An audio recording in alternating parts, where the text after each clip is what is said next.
SAW pernah menyebutkan begini, yakhruju min Khurasan rayatun sudun la yarudduha syai'un hatta tunsaba bi Iliya. Akan muncul dari bumi Khurasan pasukan pembawa panji hitam.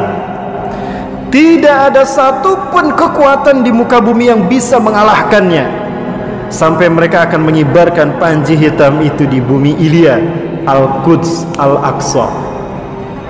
Khurasan itu adalah perbatasan antara Afghanistan dengan Iran, dan itu menunjukkan kepada Afghanistan. Kami sepakat jika pasukan para pembawa panji hitam itu adalah Taliban, Pak. Saya yakin itu Taliban. Karena Taliban lah sekarang yang berkuasa di Afghanistan dan berhasil memukul mundur kekuatan adidaya baik Rusia ataupun Amerika. Di bawah kepemimpinan Boris Yeltsin, Rusia dipermalukan oleh Taliban sampai habis pasukan Rusia di Afghanistan. Maka Islam kembali berkibar hingga dibayatlah Mullah Umar sebagai khalifah. Usama bin Laden ada di sana tahun 97, Pak. Kemudian Amerika mencoba menguji keberuntungannya. Sama, banyak yang stres dari tentara Amerika di Afghanistan, Pak, karena mereka melawan musuh yang tidak terlihat. Banyak pasukan berjubah putih yang muncul begitu saja dari langit. Mereka tidak tahu siapa. Sementara pasukan mujahidin tidak menyaksikannya, tapi pasukan Amerika menyaksikannya. Dan banyak bom-bom yang meledak, tapi tidak diledakkan oleh kaum muslimin.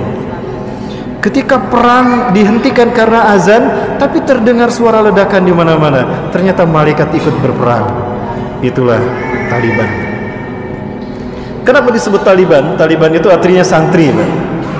Dan kenapa mereka dipercaya? Karena mereka menciptakan keamanan di wilayah Afghanistan pasca rejim Hamid Karzai tumbang. Hari ini Taliban menguasai Afghanistan dan menyatakan bukan lagi Afghanistan, tapi International of Islamic Emirate Afghanistan, IIA. Ya, itu nama Afghanistan hari ini. Saya yakin Taliban itulah pasukan panji hitam. Nah, itu pasukan yang pertama dari 3 pasukan yang akan memimpin pembebasan dunia. Pasukan yang kedua adalah Ahlu Syam. Syam adalah Palestina dan Suriah. Nanti kita bahas pada maghrib. Dan pasukan yang ketiga adalah Taifah Mansurah. Apa itu Taifah? Qit'atun minal muslimin, sekelompok kecil dari umat Islam. Mansurah, ditolong Allah, karena mereka lahir dari negara yang dizolimi oleh penguasanya, dan mereka hanya kecil saja. Bisa jadi itu Indonesia.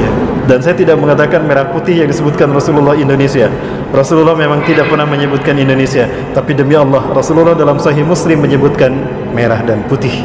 Saya tanyakan kepada ulama-ulama Palestina langsung di Masjidil Aqsa, Pak. Nanti kan jawabannya. Dan kita lihat Agustusan di Palestina, di Gaza, mereka mengibarkan bendera kita dan mereka mengumandangkan lagu Indonesia Raya. Di saat mengibarkan bendera merah putih, bendera mereka belum mereka kibarkan. Kenapa mereka tidak mengibarkan bendera mereka lebih dahulu? Mereka mengatakan, bendera kami masih dijajah, rakyat negara kami masih dijajah, maka kami kibarkan dulu bendera kalian sebagai isyarat jika kalian merdeka memimpin dunia. Di saat itulah Palestina merdeka untuk selamanya. Allahu Akbar. Ya, kebangkitan Turki ini akan menjadi pembuka bagi pembebasan wilayah-wilayah yang ada di seluruh dunia, terutama Jazirah Arab. Ketika Imam Mahdi dibayat, Bapak Ibu ingat Imam Mahdi akan dibayat ketika ibadah haji hanya sedikit dilaksanakan. Aneh sekali, padahal di saat Imam Mahdi muncul, kalau di akhir zaman berarti umat Islam mayoritas. Tapi kenapa hanya sedikit mereka yang beribadah haji dan umrah? Nah, bisa jadi karena pandemi. Sedikit kan yang beribadah haji. Kemudian Imam Mahdi akan dibayat setelah matinya seorang raja, lalu diikuti oleh pertarungan 3 putra mahkotanya berebut kekuasaan. Baik, saya sebutkan beberapa 2 hadisnya. Yang pertama, yaqtatilus salasatun 'inda kanzikum, akan berperang 3 orang laki-laki di sisi Ka'bah kalian. Kulum ibnu khalifatin, 3-3-nya putra mahkota, anak raja. Tsumma la yasir ila wahidin minhum, tetapi salah satu dari mereka tidak berhasil menjadi raja. Karena yang menjadi raja adalah Imam Mahdi.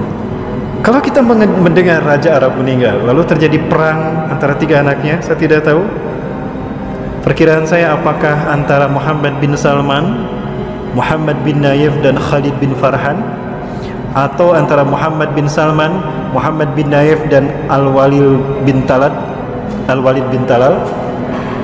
Tiga orang ini adalah putra mahkota, dan Raja Salman sudah diberitakan sakit-sakitan, ada isu meninggal dunia. Apakah ini isyarat Imam Mahdi akan segera dibaiat di musim haji? Wallahu a'lam bishawab. Yang saya tahu, beliau dibaiat pasca ibadah haji, dan hanya sedikit yang berbaiat. Dan ketika beliau berbaiat, apa yang akan terjadi? Rasulullah menyatakan perang akan terjadi, karena akan ada pasukan yang memerangi Imam Mahdi. Di satu kali Imam Mahdi menyelamatkan diri. Dan perang pertama bukan melawan Cina, bukan melawan Amerika, bukan melawan Israel, tapi perang melawan Jazirah Arab. Innakum satagzuna jaziratal Arab wa yaftahuha Allah. Sungguh kalian akan memerangi Jazirah Arab, dan Allah akan memenangkannya untuk kalian.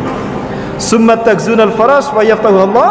Lalu kalian akan memerangi Persia, dan Allah akan memenangkannya untuk kalian. Summa tagzunar Rum wa yaftahuha Allah. Lalu kalian akan memerangi Rum, Eropa, dan Allah akan memenangkannya untuk kalian. Summa tagzunad Dajjal wa yaftahuha Allah. Lalu kalian akan memerangi Dajjal, dan Allah akan memenangkannya untuk kalian. Kenapa Jazirah Arab diperangi lebih dulu? Karena Jazirah Arab dipimpin saat itu oleh orang-orang munafik, termasuk wilayah Teluk itu dipimpin orang-orang munafik.